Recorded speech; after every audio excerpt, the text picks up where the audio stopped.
ዛሬ በጣም ደብሮኛል። ከስንት ጊዜ በኋላ በጣም ደበረኝ ዛሬ። ምናልባት እያስፈራሩት ያሉ ሰዎች አሉ።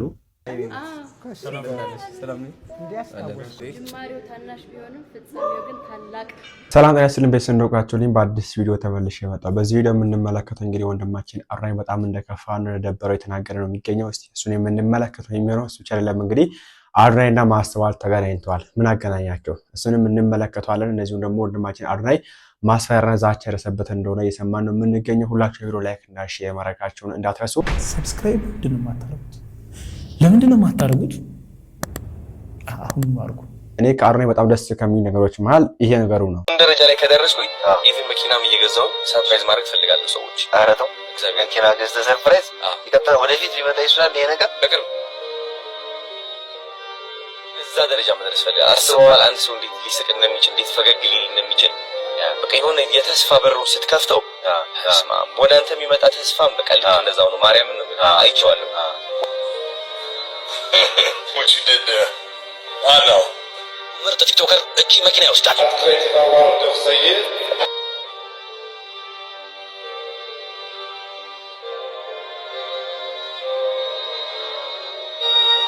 Damn, what is that, bro?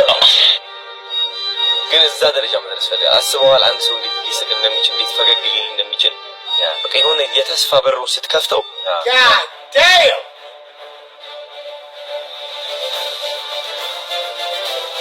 እንግዲህ አራኝ ልብ በጣም ንጹህ የሆነ ከዘረኝነት ከብሔርተኝነት ከቀለም ከሃይማኖት የጸዳ ሰው ነው። ከሃይማኖት የጸዳ ስራቸው ሃይማኖት የለውም ሳይሆን ይሄ ጽንፍ ይዞ የሚከራከር ጽንፍ ይዞ ሌሎችን የሚጠላ በሃይማኖት ምክንያት ሰውን የሚጠሉ አሉና እንደዚህ አይነት ባህሪ ያለበት ንጹህ ሰው ነው። ይሄ ነገር ወደዋለሁና አሁን ላይ እንግዲህ ጋሽ ሰለሞን የረዳው ነው የሚገኘውና በዚህ አጋጣሚ ከማስተዋል ጋር ተገናኝተዋል። እንዴ ማስተዋል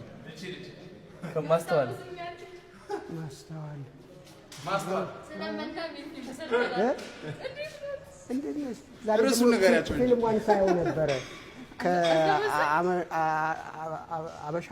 ኢሳም አበሻ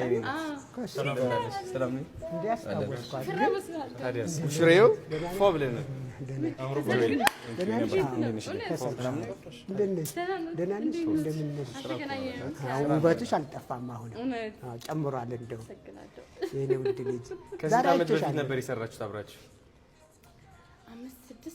ይሆናል አስተውሰውታል። ከቴዲ ተሾመ ጋር እኮ ጅማሬው ታናሽ ቢሆንም ፍጻሜው ግን ታላቅ በእውነት በጣም ትልቅ ሰው ለመሆን እያሰብሽ ነው። እኔ አሁን አደኩኝ እኮ 25 ዓመት ሞላኝ። 25 ከምኔው ያኔ 10 ምናምን ነበርኩ። በጣም ትጨነሽ በጣም ዋው። የትንሱ ግን ጓደኛ ነች፣ የልጅነት ጓደኛ አይነት ነገር ነው ሲሰራ የነበረው እዛ ላይ ትንሱ ላይ ጓደኛ ፍቅረኛሞች ነገር እንደዛ። እኔ ደግሞ እንደ ቄስም ያደርገኛል ጋቢ ለብሼ ካባ ነገር ምናምን አይዟችሁ ልጆች እንደዚህ ብቻ። ግን የሆነ በደም ካንሰር ላይ ይሁን ብቻ እርዳታ እያሰባሰባችሁ ነበር፣ እኔ አግዛችሁ ነበር። እንግዲህ በዚህ መንገድ ተገናኝተው ሲያወሩ ነበር እና እዚህ ጋር ማሳለፈው ነገር ባለፈው መሀል ላይ ተገናኝተን እንግዲህ ይሄን ማስተዋል እንዲናት አዶናይ እንዲ ነው ያላችሁ ታሽቃብጡ የነበራችሁ ሰዎች ዛሬ የታላችሁ አልፈልጋለሁ። እነሱ ረስተዋል፣ አዶናይ ረስተዋል። የማስተዋል እንኳን እናቆየውና አዶናይ ግን እንደዚህ አይነት ነገር የለበትም። እንደምን ያልኳችሁ ንጹህ ነው፣ ጥላቻ የለበትም። ይሄ ቀለም ብሔር ሰው የሚለይ ሰው አይደለም። ያውስ እንግዲህ ከማስተዋል ተገናኝተው በዚህ መንገድ ሲያው ነበርና አሁንም ቢሆን አልፈልገው ነገር ምንድነው መሃል ላይ ተገኝተን የምናሽቃብጥ ሰዎች ነገሮችን ባናራግብ ለማለት ፈልጋለሁ ካሁን በኋላምና ትላንትና እንግዲህ አዶናይ ደብሮኛል የሚል አንድ ቪዲዮ ሰርቶ ነበር ትላንት ማታ ላይ እና ተመልከቱ እስቲ። ዛሬ በጣም ደብሮኛል። ከስንት ጊዜ በኋላ በጣም ደበረኝ ዛሬ። እንደምታውቁት እኔ ውስጤ ላይ ያለው ስሜት አልዋሻችሁም። ከብዶኝ ነበረ ዛሬ፣ ጨንቆኝ ነበረ፣ ደብሮኝ ነበረ። ከዚህ ምንድነው የምማረው? አይ ቲንክ አንዳንዴ መማር ይሰለቸኛል።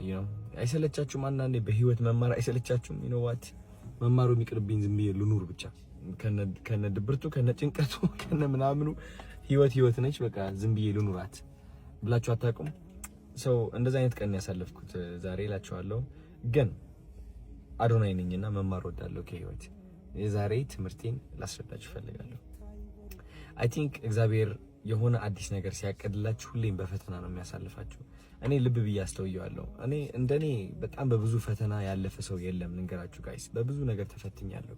በብዙ ንቀት አልፌያለሁ። በብዙ ውድቀት፣ በብዙ ኖ እምቢ፣ አንተ በቂ አይደለህም ምናምን በጣም ኤክስፒሪየንስ ያደረኩኝ ሰው ነኝ። በእነዚህ ነገሮች አልፌያለሁና አስተውያለሁ። የእግዚአብሔር የበረከት ፕሮሰስ አይቼዋለሁ። ስቴፕ ባይ ስቴፕ ምን እንደሚመስል ሁሌም አንድ እግዚአብሔር ማለት ነው በረከት ሲያስብልህ መጀመሪያ ምን ያደርጋል መሰላችሁ? ድክመትን እንድታይ ያደርጋል። ያለህበት አዘቅት እንድታይ ያደርጋል። ያለህበት ጨለማ ጭንቀት፣ ራስን መጥላት፣ ሁሉም ነገር ማለት ነው።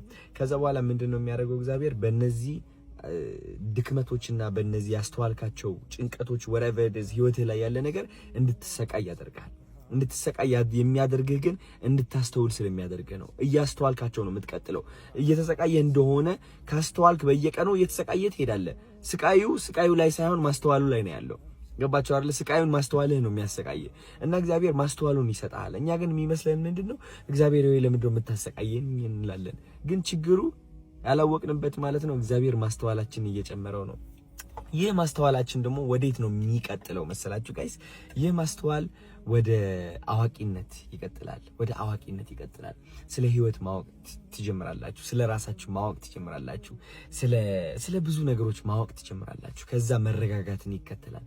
ተረጋጋላችሁ። ቢካዝ ካወቃችሁ በኋላ ለምን እየተጎዳችሁ እንደሆነ ታውቁታላችሁ። ማን እየጎዳችሁ እንደሆነ፣ ውድቀታችሁ ከየት እንደመጣ፣ ከዛስ ምንድነው የሚከተለው የሚለው ነገር ልባችሁና አእምሯችሁ እያወቀ ይመጣል ማለት ነው። እዚህ ደረጃ ላይ ከደረሳችሁ ደግሞ ተስፋ መቁረጥ የሚባል ነገር የለም። ከእውቀት በኋላ ከዛ ተስፋ አለመቁረጥ ይቀጥላል። ተስፋ አለመቁረጥን ደግሞ ምን ያመጣል? በረከትን ያመጣል። ይህ በረከት ደግሞ ከምታስቡት በላይ ትልቅ ይሆናል። እግዚአብሔር የፈለገው በረከት ይሆናል። ከዛ በኋላ ግን ከበረከት በኋላ ደግሞ ትንጥዬ ውድቀት ትከተላለች። እቺ ውድቀት ደግሞ ምንድነው የምታስከትለው?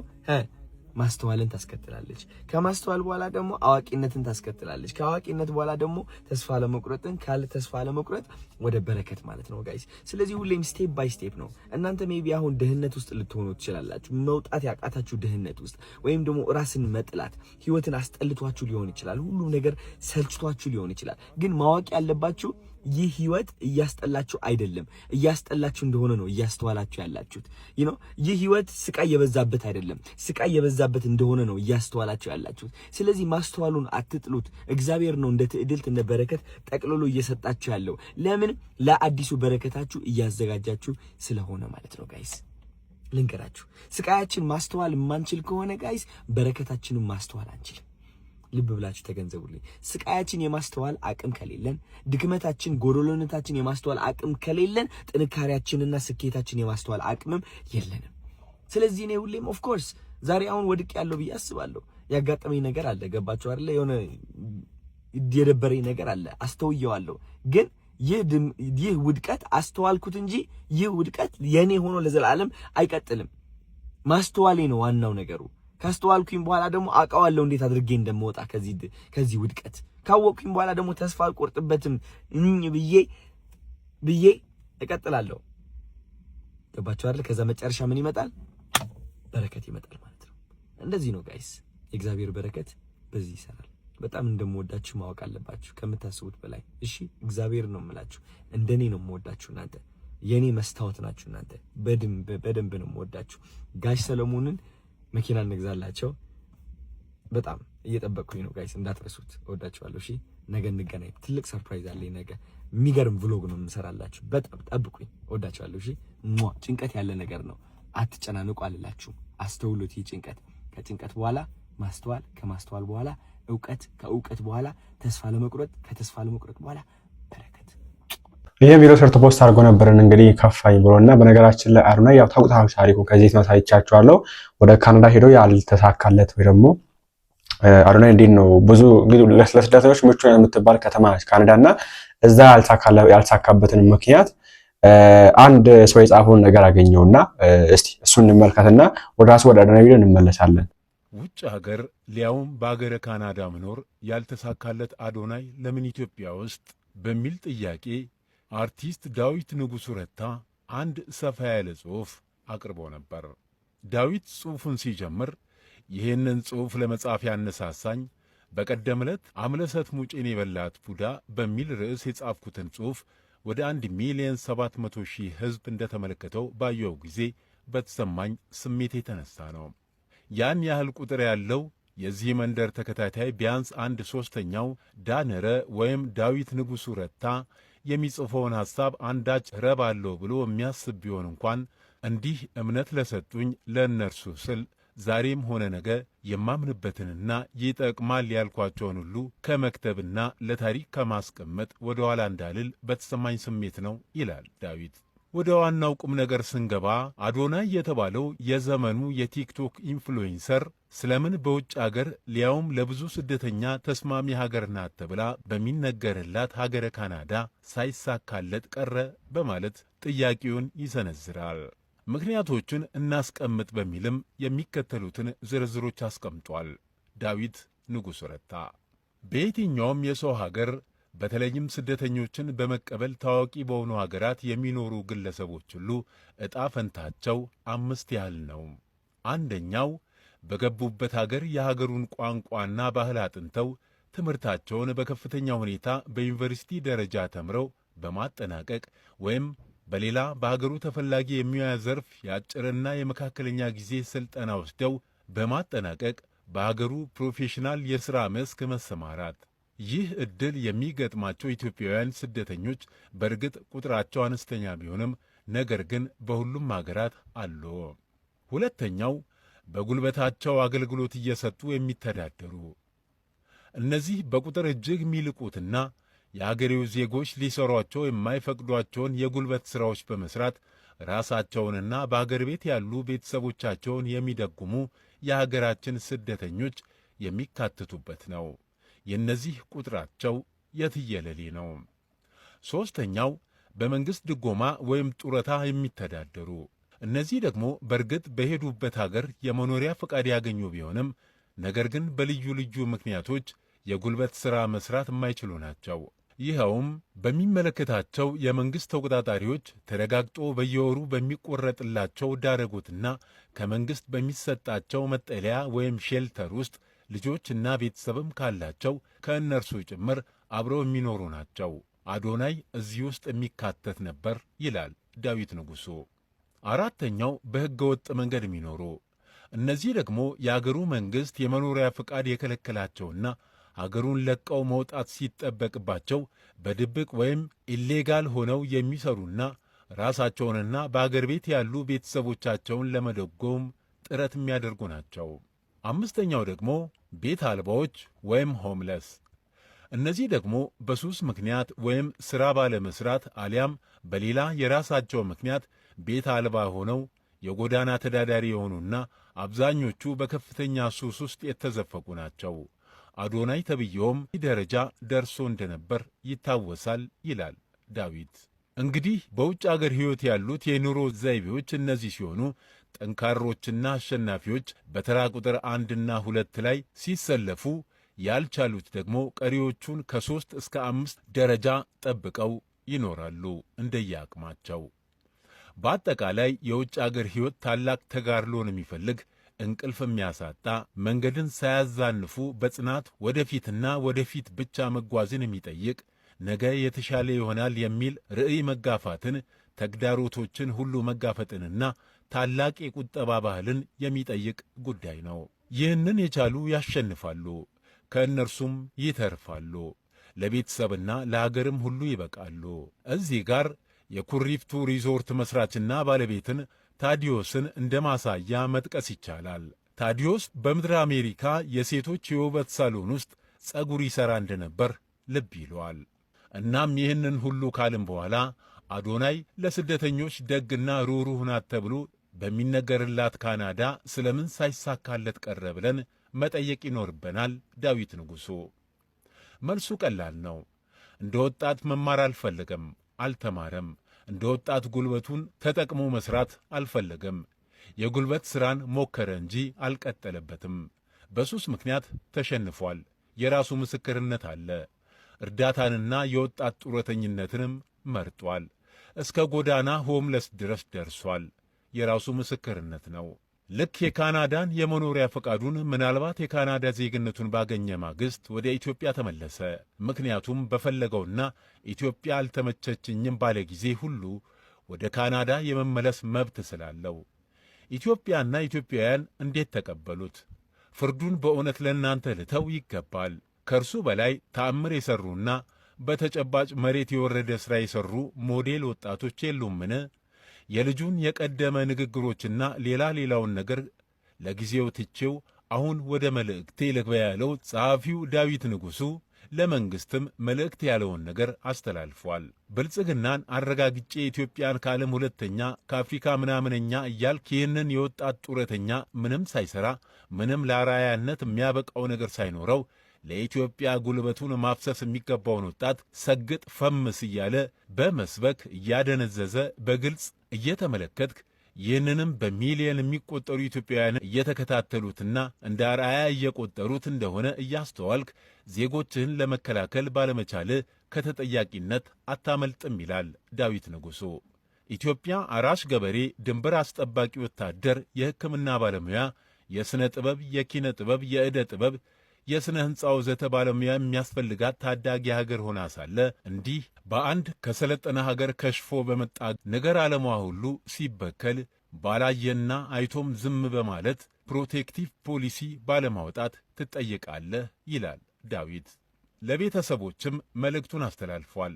የዛሬን የአዶናይን ጊዜያዊ ታዋቂነትና ከዚህም ከዚያም እየጎረፉለት ያሉ ብጥስጣሽ ፍራንኮች ብቻ በማየት በልጆቻችሁ የነገ ማንነታቸው ላይ ይህ ግለሰብ ሊያደርስ የሚችለውን ተጽዕኖች ችላ በማለታችሁ ይህንን ሰሞኑን የሚከሰቱትን ድርጊቶች በሙሉ በአንድ ድምፅ በጋራ አለመቃወማችሁ ከተጠያቂነት አያድናችሁም።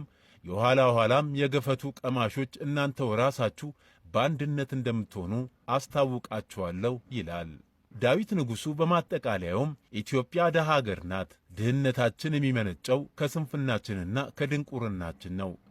ከበርካታ የሰለጠኑና በእጅጉ አደጉ ከሚባሉ ሀገራት በላይ የተፈጥሮ ሀብትና የሰው ሀብት እያለን እርጥባን ጠባቂ የሆነን የቀረነው በተለይ ወጣቱ የህብረተሰባችን ክፍል በተገቢው መልኩ ለልማት ባለመጠቀማችንና አንቅተን ባለማሰልጠናችን ምክንያት ነው። በእንቅርት ላይ ጆሮ ደግፍ እንዲሉ ወደ መሬት መውረድንና ተግቶ መስራትን መልመድ ያለበት ቁጥሩ የትየለሌ የሆነ የወጣት ማኅበረሰብ ክፍል በዲጂታሉ ዓለም እያማለሉ ሥራ እንዳይሠራና ስልኩ ላይ ተቸክሎ ታብታብ፣ ሰብስክራይብ፣ ሼር፣ ኮፒ ሊንክ፣ ፎሎ ሲል እንዲውልና እንዲያድር ማድረግ ከኀጢአቶች ሁሉ የከፋ ኀጢአት ነው። ቲክቶክን ታኮ ሕይወት ይሰምርልኛል በማለት የተማመነ እጅግ ከፍተኛ ቁጥር ያለው የወጣት ኃይል እየተፈጠረ መሆኑ አይዘንጋ። እናንተ በዚህ ጉዳይ ምን ታላችሁ? ያው እንደምታውቁት እንግዲህ የአዶናይ ሐሳብ ብዙ የሚደግፍ ሰው አለ፣ ብዙ የሚቃወም ሰው አለ። የአዶናይ ሐሳብና እሱ ራሱ እንግዲህ ይሄን ያውቀዋል። ስግጥ ፍምስ የሚለውን ሐሳብ እንግዲህ ትችዋለሁ ብሎ ትናንት ተናግሯል ነበር እና ይሄንንም አንዱ ውድቀት ነው ሲል ነበርና እናንተስ በዚህ ጉዳይ ምን ታላችሁ? ሐሳባችሁን አስቀምጡበት። ይሄ ብቻ አይደለም እንግዲህ አዶናይ አሁን ላይ ደብሮኛል ያለበት የሚገኝበት ምክንያት ስግጥ የሚለውን ሐሳብ ትችዋለሁ ያለበት ምክንያት ምንም ማስፈራሪያ ሰበት ነው ያለኝ ነገር የሚያነሱም አሉና ተመልከቱት። ይህንን ቪዲዮ በተቻለ መጠን ኮፒ ሊንክ ሼር በማድረግ እንግዲህ ለአዶናይ እንዲደርሰው እንድታደርጉልኝ ጥሬን አቅርብላችኋለሁ። ከቻላችሁም ደግሞ ታግ አድርጉለት፣ ምክንያቱም ይጠቅማል ብዬ አስባለሁ። ዛሬ እንግዲህ 3 ነው 4 ቪዲዮዎችን በጣም ፍራስትሬት ያደረገበትን ቪዲዮዎች ለቋልና በዛ ላይ የሆነ የተመለከትኩት ነገር አለና ምናልባት እያስፈራሩት ያሉ ሰዎች አሉ። እነሱንም ያው እንዲህ ያለ ነገር ሲሰራ ትልቅ ነገር የሚሰራ ሰው ብዙ ጊዜ ጠላቱ ይበዛል። ጠላት የሌለው ሰው ምንድነው? ስራ የማይሰራ ሰው፣ እውነቱን ለመናገር ማለት ነው። እንግዲህ ከዓላማው እንትን እንዲል ዳብዛው እንዲጠፋ እንዲደነግጥ ለማድረግ ሰዎች ጥረት እያደረጉ እንዳለ የሆነ መረዳት ይቻላል። እኔ ግን አንድ ከዚህ ነገር መረዳት የቻልኩት እንዴት ይሄ ነገር ከየት መጣ የሚለውን ነገር በተቻለ መጠን እንግዲህ ያለውን ሶሻል ሚዲያ በጣም ለመሽከርከር ሞክሬያለሁ እና ይሄ ነገር ሊመነጭበት ይችላል ብዬ የተረዳሁት አንድ ነገር አለ። ኢትዮጵያኖች ልክ አንድ መሆን ሲጀምሩ፣ በሆነ ነገር ላይ መግባባት ሲጀምሩ እንዴት አድርገን እናጣላቸው ብለው የሚነሱ ሰዎች አሉና ዝም ብዬ እነኛ ሰዎች ስፖንሰር የሚያደርጓቸው እነማንን ነው ብዬ ነገሮችን ማፈላለግ ጀመርኩ። ምናልባት ተሳስቼ ሊሆን ይችላል፣ ግን እኔ የሚሰማኝ 100% እሱ እንደሆነ ነው የሚሰማኝ ዛሬ ላይ ማለት ነው። እና ዞር ሄጄ አየሁ እና አንከር ሚዲያ አየሁ፣ የተለያዩ ሚዲያዎችን ሪዮትን አየሁና ዛራን አየሁ፣ የተለያዩ ሚዲያዎችን አየሁ። ሰሞኑን ምን እየተከሰተ ነው የሚለውን ነገር ማለት ነው። ዝም ብዬ ሶሻል ሚዲያ ላይ ያስገባው ቪዋቸውን ሰብስክራይባቸውን ማየት ጀመርኩ እና ያለፈው አንድ ወር ከምናምን በፊት ያገኙ ከነበረው ቪው በግማሽ በሚያክል ቀንሷል። ሰው እንዳለ ማለት ነው። በፊት እነሱን ያየ የነበረው ዛሬ ሁሉም ሰው ማለት ነው ቲክቶክ ላይ ነው። ኢትዮጵያ ውስጥ ተሰሚነታቸው በጣም እየቀነሰባቸው መጥቷል። ስለዚህ ምንድን ነው የሚያደርጉት እነሱ ባለ በሌላ አቅማቸው እንግዲህ የዶላር አቅም አላቸው። ከተለያዩ ሀገር ስፖንሰሮች ያገኛሉ። ሰዎችን እዚህ መግዛት ይጀምራሉ ማለት ነው። የሚሸጡ ሰዎች ደግሞ በሽ ገንዘብ ያገኝ እንጂ ለመሸጥ ራሱን ያዘጋጀ በጣም ብዙ ሰው አለ። ያንን ሰው ዶክተር ልትለው ትችላለህ፣ ፕሮፌሰር ልትለው ትችላለህ፣ ማንም ሊሆን ይችላል። ስለዚህ ይዞ ይመጣል ማለት ነው። ይዞ ይመጣና መከፋፈያውን ይዞ ይመጣል። ይሄ ያግባባ ነው። ብዙ ሰዎችን ከችግር እያወጣ ያለውን ቃል እንዳትጠቀመው በሚመስል በቃሉ አይደለም ችግራቸው አንዱን ችግራቸው ተስማማን። ስለ አንድ ጉዳይ ማውራት ጀመር። ስለ ሀገር ውስጥ ችግራችን ማውራት ጀመር። ስለ መለወጥ ማውራት ጀመር። ይሄ ነገር የሚያበሳጫቸው። ስለዚህ ዛሬ በየሶሻል ሚዲያ ሲጻፉ የነበሩት ሲባሉ የነበሩ ነገሮች ከዛ ነው ጀነሬት የሚያደርጉት እንጂ ሀገር ውስጥ ናቸው ብዬ አላስብም። ምናልባት ተጠግተው ያስፈራሩ ስልጣን ላይ ያሉ ሰዎች ሊኖሩ ይችላሉ። ስልጣን ላይ ያለ ሰውም በድብቅ የሚሸጥ አይጠፋም። ስለዚህ ራስትሬት አድርግ። ምናልባት ከዚህ ነገር እንድታልፍ ይረዳል ብዬ ያሰብኩት አንድ የመጽሐፍ ቅዱስ ቃል ልስጥ። መጽሐፈ መሳፍንት ምዕራፍ 16 ነው። ስለ ሳምሶን ፀጉር ነው የሚሆነው። እግዚአብሔር ኃይልን ለሳምሶን ሲሰጥ በፀጉሩ በኩል ይሰጥ። ፀጉሩን ሲላጭ ፓወሩ እስኪያድግለት ፀጉሩ ተመልሶ እስኪያድግለት መከራውን ከፈለ። ስለዚህ አንተ መከራ መክፈል ከሌለብህ ፀጉርህን አትላጭ። ብዙ አንተን ፀጉር ለማስላጨት የመጡ ሰዎች አሉ። እመነኝ፣ ስግጥ ፍምስ የምትለዋን ቃል የጣልክ ቀን ፀጉርህን ትላጫለህ። እመነኝ፣ ይህን 100% እርግጠኛ ሆኜ ነው። ምክንያቱም የሚተካው ቃል የለም። አሁን ላለው ሙቭመንት ተኪ ቃል የለም። ፈለኩ በገባኝ ልክ ማለት ነው። የተወሰኑ ነገሮችን አናላይዝ ለማድረግ ሞከርኩ። ይሰበራል። ይሄ ሁሉ ሙቭመንት ይኮላሻል። ለማንም መጠቀሚያ እንድትሆን አልፈልግም። ብዙዎቻችን ከአንተ ጋር ነው። እነ ሰለሞን ሹልዬ እየመጡ አለ የተባለ ጉዱ ጋዜጠኛ ከአንተ ጎን ማለት ነው ቆመ እኮ በቃ ገና ማለት ነው ይወጣሉ። ፕሮፌሰሮች ታያለህ በቅርብ ጊዜ እንትናቸው ሰብረው ሲወጡ ነው ያ ያነቃቸው የጋረዳቸው ሼድ እስኪለቃቸው ድረስ ነው ይወጣሉ። ግን ምንድነው እየሰራ ስለሆነ ብዙ ሰዎች የታሰሩት ቀንበር እየፈታቸው ስለሆነ ለምትሰራው ስራ እየከፈልክ መስዋዕት እየሆንክ አንተ ያበራኸውን ብርሃን ማለት ነው ሊያጠፋ የማይሮጥ የለም። አንተ ደግሞ ተባባሪ ኦልሬዲ አንተ የታየ ራዕይ አለ። ያ ራዕይ ደግሞ ይሳካል። እንደኔ ያመነብህ የለም። እርግጠኛ ነኝ እንደሚሆን እርግጠኛ ነኝ። እኔ 100% እርግጠኛ ነኝ።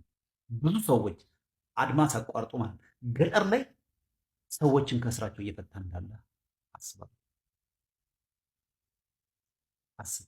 ትንንሾቹ ላይ ልጆቻችን ላይ ቀላል ተጽዕኖ አይፈጥርም እና እባክህ ይሄንን ሙቭመንት ቃሉን አትቀይሩ። ያው እኔ ከዚህ እንደምናገረው እኛ ሀበሻዎች ስንባል ሰዎችን ከፍ ማድረግም እንችልበታለን። ከፍ ስናደርግ እስከ ጥግ ነው ከፍ የምናደርገው። ዝቅ ስናደርግም እንግዲህ በዛው ልክ ነው አውርደው የሚፈጠፈጡ ሰውንና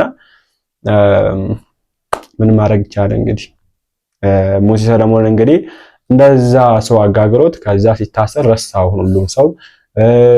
ጆን ዳንኤል እንደዛ አትውረድ እንደዚህ አትሁን ብሎ ሲያሽቃብጥ የነበረ 20 ምናምን ሺህ ሰው ታስሮ 1 ዓመት 2 ዓመት ሲታሰር ምንም አልተባለም። እንግዲህ ሁሉም ነው የረሳውና ነገም ያብራን ጠፋንታ ወደዚህ ነው የሚያመራው ብዬ እንደዛ ነው ማስክሰት ማድረገው ነገር ነው እንግዲህ ይሄ። ምክንያቱም ብዙ ጊዜ መነጋገሪያ ስትሆንና በጣም ኢሹ ስትሆንና ተቋሙ ሲነሳብህ ሀገራችን ውስጥ ሌላ ሀገር ቢሆን ተቋሙ መነሳቱ ኖርማል ነው። ጀስት እንደው እውቅና ይሰጣል ሰውየው ተቋሙ መነሳቱ።